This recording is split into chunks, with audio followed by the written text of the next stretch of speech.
Good morning and welcome in to the Focus Show here on 1590 KVGB. Patrick Burnett sitting in for Steve Webster on today's edition as we focus today on Stafford County as we find out what's going on to our neighbors to the south and to the east as Carolyn Dunn is in with us today. Also Sydney Blanton. Ladies, once again, welcome here to the Focus Show. I know you guys do this with Steve quite often. I've done this with you guys once before. Nice to see your friendly face, shining faces again here on the show. Well, thank you. Good to see you, It's always a highlight to be here. Well, I always enjoy when I get a chance to do these shows. I always learn new things. I always learn about stuff I didn't know that's going on. And Carolyn, you've got something really cool and exciting. We're going to talk about that here in just a few moments. And Sydney, you guys got a lot of things coming up in the month of March. We'll be talking about that as well. The last time you guys were on the show, we were talking about kind of a healthy initiative that was kind of going on, and you guys were just getting that started. Now you've actually got some things in place, and you're going to be telling us about that here in a little bit. So I'm kind of looking forward to this. This is pretty cool. Okay. So let's start with something that's brand new. Yes. Like really, really brand new, Carolyn, and this is really exciting because change is going on, and change is about to go on. And I know there's something that you and Sydney both have been involved in, and something that is just recently at the local level starting to change a little bit. Tell us a little bit about the creation of the Port Authority of Stafford County and what it is and what it's all about. Well, you mentioned the idea that you learned. This is one of the things that's fun to me about the job that I have, is that I get to learn all the time too. And one of the things that we've been putting a lot of research into in the past few months is the idea of establishing a port authority as a strategy to help us have more industrial growth. I know people are probably saying, port, Carolyn, we're in the middle of Kansas. We don't have any water. Well, a port can be a water port. Certainly that's the kind of traditional port you think of. But it's, as a legal definition, it's a public entity that exists to promote commerce, encourage business, industry location, and promote economic stability through employment. And its facilities aren't limited to being a water port. It can be an airport, a terminal facility, land transportation facility, railroad facility, or industrial use facility. So looking at Stafford County, we're at the crossroads of 2 U.S. highways and a mainline railroad. And what this legal designation allows us to do is to essentially create an industrial park that has the strategic advantage of efficient transportation. Okay, so obviously this is new, this is exciting, and anytime you go through this, there are certain steps you got to take, and you don't just, click your heels 3 times and bam, there it is. You're so right. There are certain steps. And what has happened already is that the Stafford County Commission has passed a resolution authorizing it. So I wanted to talk about it some, even though it's very early stage, because people might say that and say, well, what's happening? Are my taxes going to be affected? What's happening here? And what we've done only is take a step to authorize the idea so that the next steps can be taken. For one thing, the port can't engage in any kind of business activity until the state legislature passes a concurrent resolution essentially ratifying it. Okay. So the reason that we're doing this now is that, of course, the state legislature only meets during a limited time of the year. This is that window of opportunity for us to work with them. And so getting authorization now doesn't mean that we are obligating the county or taxpayers to anything. It means that we're preserving the right to take those next steps. And so, again, right now we're working with the state legislature then for them to take their part to draft and pass a concurrent resolution. And it just provides us the option to have this as a point of discussion as we work to identify industrial development. So this right now it is going through the state. It's already passed locally through a resolution, right? Right. Okay, right. So that is the next step that they are waiting for on this Port Authority in Stafford County. Okay, the big question, and you know what's coming. Of course. Because everybody that's involved, they want to know, how much is this going to cost? How much is it going to cost me and my tax dollars? Absolutely. And I'm a conservative citizen too. I don't want to see somebody selling me on blue sky without really knowing how this is gonna work. And so in the immediate term, nothing. It doesn't cost anything to pass a resolution at the local level or the state level. The next step after that would be developing articles of incorporation and the legal documents for formation. And legal counsel would be needed for that. I've collected estimates that range from $2,500 to $10,000. I think a reasonable estimate somewhere in the middle there, around $5,000.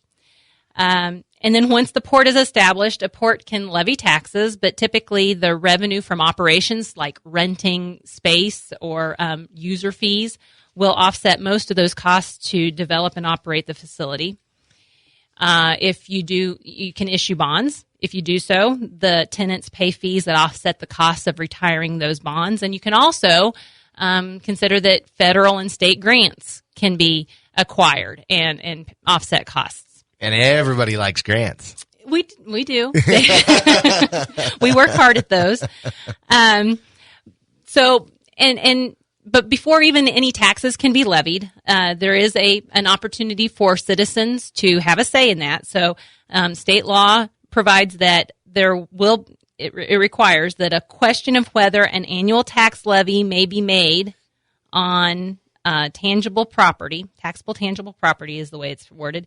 The citizens have the opportunity to basically vote in a countywide election, and a majority of those voting citizens must vote to approve it before any tax is levied.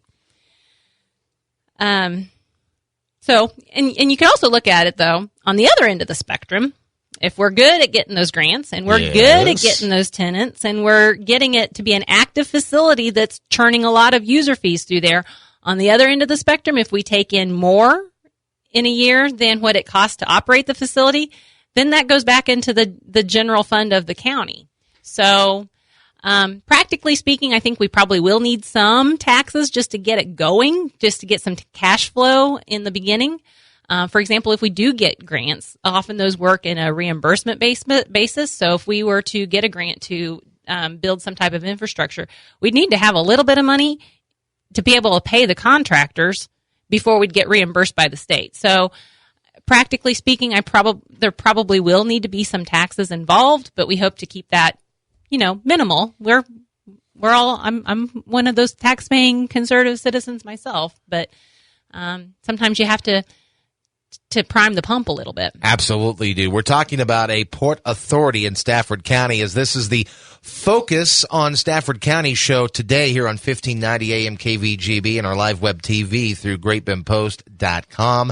Carolyn and Sydney are guests today, as again, the port authority is just in its infancy stages here. Again, kind of waiting on the state legislators to do their thing at that level. So you've answered the main question, about the dollars and the money.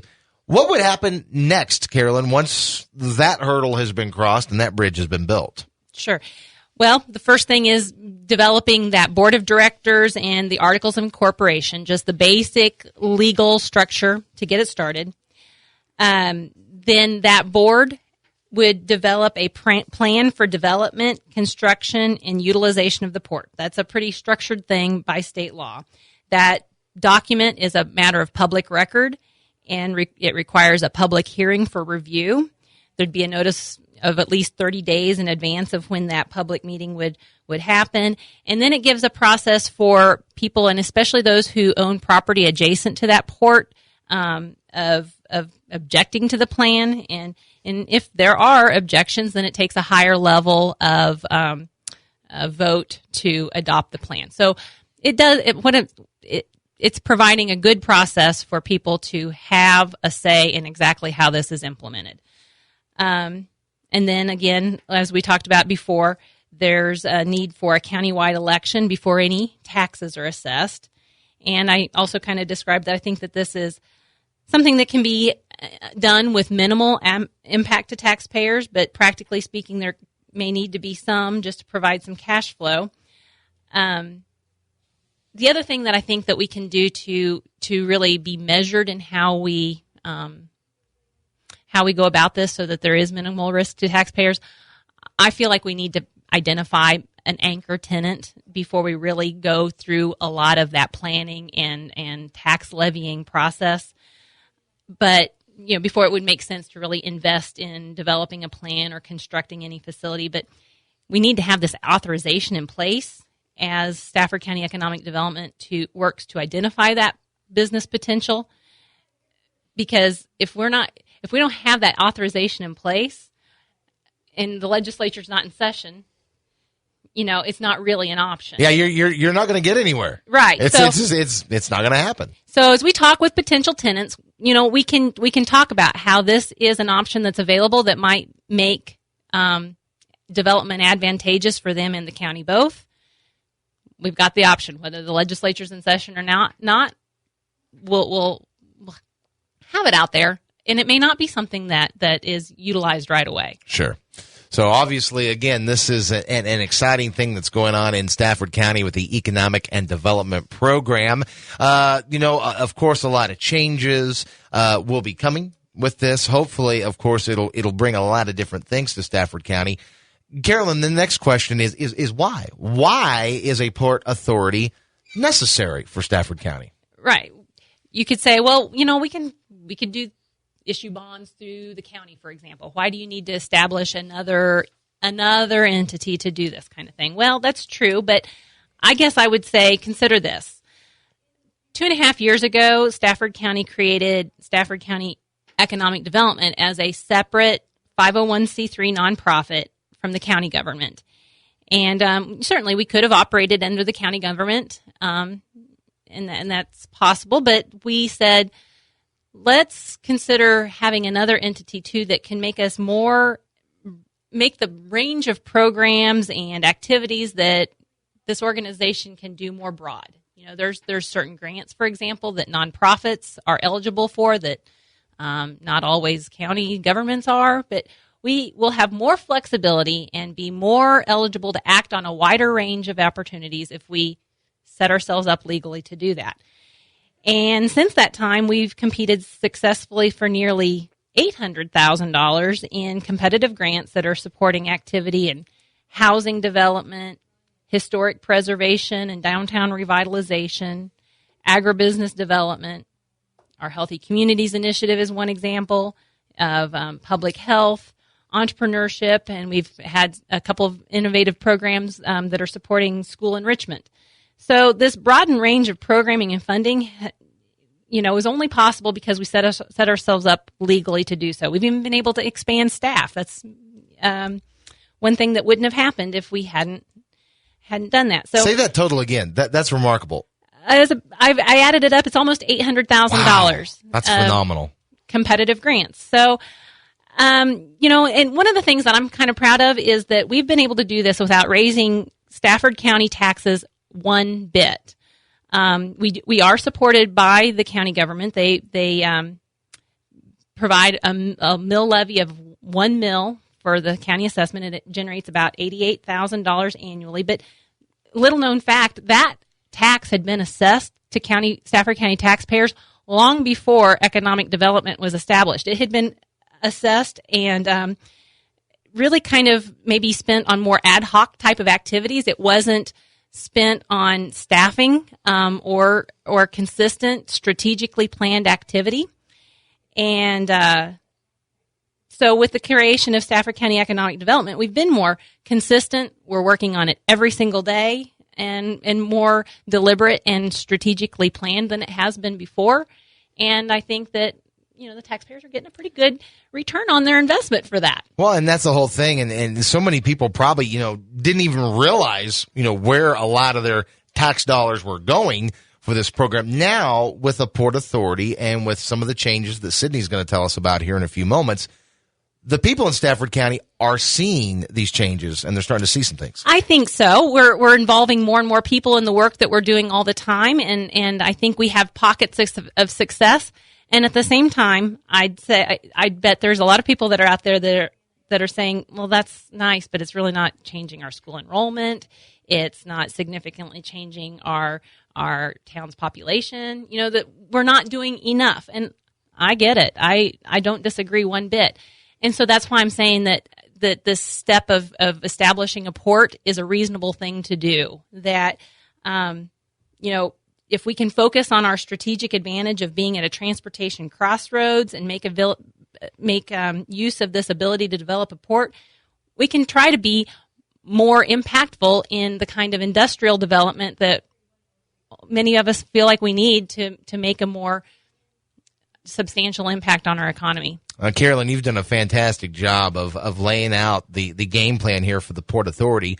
And now everything's kind of up at the state legislators right now. Have they given you a timeline on kind of, I know when you get into government, you throw the word timeline out and it's kind of on their time. Right. But did they give you an idea on when they're going to start to work on this? Well, I sense cooperation. I know that they've got some other bills that adhere to different rules of the legislature and have to be introduced by a certain date. And so ours probably hasn't become the highest priority of this particular week, but I do anticipate that we will have it within the week actually introduced as a bill with a number, or technically a concurrent resolution with a number. And I sense a lot of good support with those that I've talked with that they want to see the Kansas economy grow. There's a lot of things that the Kansas legislature has been trying to do to improve the economic situation of rural Kansas. One of the big initiatives has been the Rural Opportunity Zone, and so that we're one of those counties, and they think they see that, and I hope that this will be something that moves through smoothly, but you never know. That's exactly right. Anytime you get legislators involved, you just never really know. As you're listening to Focused on Stafford County today, I'm Patrick Burnett sitting in for Steve Webster. County Economic Development, Carolyn Dunn is here. Program Director Sydney Blanton joining us on the program as well. And the last time you guys were on the show, you were talking about your Healthy Communities work, which was something that at the time was in the future, and you guys were going to be rolling it out. Now you guys are taking some steps and you're doing some things, Sydney, and I know you guys got a lot of things exciting coming up that hopefully, after it's all said and done, will help Stafford County become more healthy, just like the rest of us. Yeah, we have some fun things coming up, and we're trying to focus on active living and making it fun and easy. So one of our promotional things is the Color Me Lucky 5K run and 2-mile walk, and it will be held Saturday, March 22nd at 10:30. So our goal is we're working with St. John, the school at St. John, and we're working with the nurse and the FACS teacher, along with her nutrition and wellness students. So we're also trying to engage students and youth in promoting active living among our community. And they will be helping and volunteering the whole Saturday with the run. And proceeds will go to the St. John Hudson Education Foundation. The cost is $15, and you have to pre-register by March 8th to be guaranteed a T-shirt. Those color runs are fun. I did one this last summer. It was the first one I ever did, and I'm a clean, neat freak. I can't stand to be dirty. So I fretted over it the whole time. Well, a mile into it, it wasn't too bad, and then I kind of was like, okay, throw all the color on me you can, at that point. But these are really, really fun. This is going to be one of the first ones that people can actually participate in here in the year if they want to. Mm-hmm. And I'm hearing a lot of things on social media and around the community. Everyone's getting excited about it. So I think people will really enjoy it. Okay, so again, that date is coming up on March the 22nd. Mm-hmm. You guys got some other things going on as well. Talk about this new grant that you guys have gotten. I said earlier, we love grants. So tell us about this grant you guys have been awarded. Well, we've recently been awarded a grant through the Golden Belt Community Foundation. The amount is of $1,320, and the goal is to provide youth the opportunity to work with an area welder and an art teacher for the development of a bicycle rack. So using this bicycle rack is to show kids that they can be active and provide them a way to bike around town and drop off their bike down Main Street in Stafford. So through the Stafford Recreation Commission, youth will be given the opportunity to participate in a 4-week art class, which art education is no longer feasible within the School of Stafford. So we're trying to provide a way for students to receive our education outside of school. And it'll be an emphasis on community design. By the end of the class, students will have worked together to design a bike rack for their community. And we want to hand off that design to the welding class at the high school. And we hope that they will be able to take that design and build the bike rack. So not take it and run with it, but take it and bike with it then. Yeah, there you go. Hey, that's why I'm in radio. I'm sharp as a tack, I tell you, ladies. And then we'll take that. Hopefully, our goal is to have it completed by May. We'll present it to the city of Stafford, and they will have it in a place on Main Street. So it'll beautify the town, too, in addition to it being just a nice enrichment activity for youth and something that encourages a more active lifestyle. I think it'll also I'm excited to see what it'll look like. I think it'll. Well, there's nothing better than seeing kids riding around your community in bikes. I mean, I did it when I was a kid, and I've lived in Wichita. I've lived in small communities. Now I live here in Great Bend. You don't see kids out and about anymore. I mean, with video games and with social media and things. I mean, it's in the house and that's it anymore. So I love this. I think this is great. So the Great Bend Community Foundation helping out with that as well. Another event you guys got coming up. I mean, did you guys just decide let's pack as much as we can here into the month of March? I feel that's what happened. You guys got all these things going on. Yes. Tell me about the Chamber of Commerce banquet. I know that's something that's fun. I know it's exciting. Tell us a little bit about it. Well, I'm leading it this year, so it will be fun. I'm just saying. It's the Stafford Chamber of Commerce banquet and auction. It will be held Saturday, March 29th. At 6:30 p.m. The theme is Old Hollywood. So if you really like Hollywood and you just want to get dressed up and have some fun, come out. We will be having the forensic students at the Stafford High School perform their performances and their pieces. And you can buy your tickets at Prairie Bank of Kansas, Friends Crafts and Flowers, Stafford Mercantile, and Paul's. It's only $13 a piece. That's really a nice, inexpensive dinner for something eventful and different, getting out, doing something not the norm in a small town. And this is a full evening, right? Yep, full evening. You're going to have dinner, you're going to have entertainment, an auction, and then the presentation of the Milton Award. Okay, what is the Milton Award? The Milton Award is presented to someone voted by the community and nominated by the community who has shown volunteerism and community service. Very good. Awesome. So that is, again, coming up part of the Chamber of Commerce banquet. This is all going on down in Stafford County. Ladies, we're just about out of time today here on the program. My goodness, we've covered a lot of stuff today. We like to do work. I know. We're like doing to take on a lot. It makes life fun and it feels This productive. is phenomenal. So if anybody has any questions, Sydney, about any of these events that you talked about, the Color Me Lucky Run, or maybe they want to know any more information about the grant you guys have gotten, or they want more information on the Chamber Banquet, how can they find that information out? You may visit our Facebook page, facebook.com/StaffordEcoDevo, or our website, StaffordEcoDevo.com, or you may call our phone number at 620-549-3527. Okay, very good. And of course, Carolyn, again, these things are all coming about what you guys have started from several months back. Now with the Port Authority, you got kind of the ball rolling here. Now we just kind of need to wait and be patient a little bit here. Right. Yeah. I mean, again, pragmatically speaking, before we really implement anything, we need to find an anchor tenant. So that'll be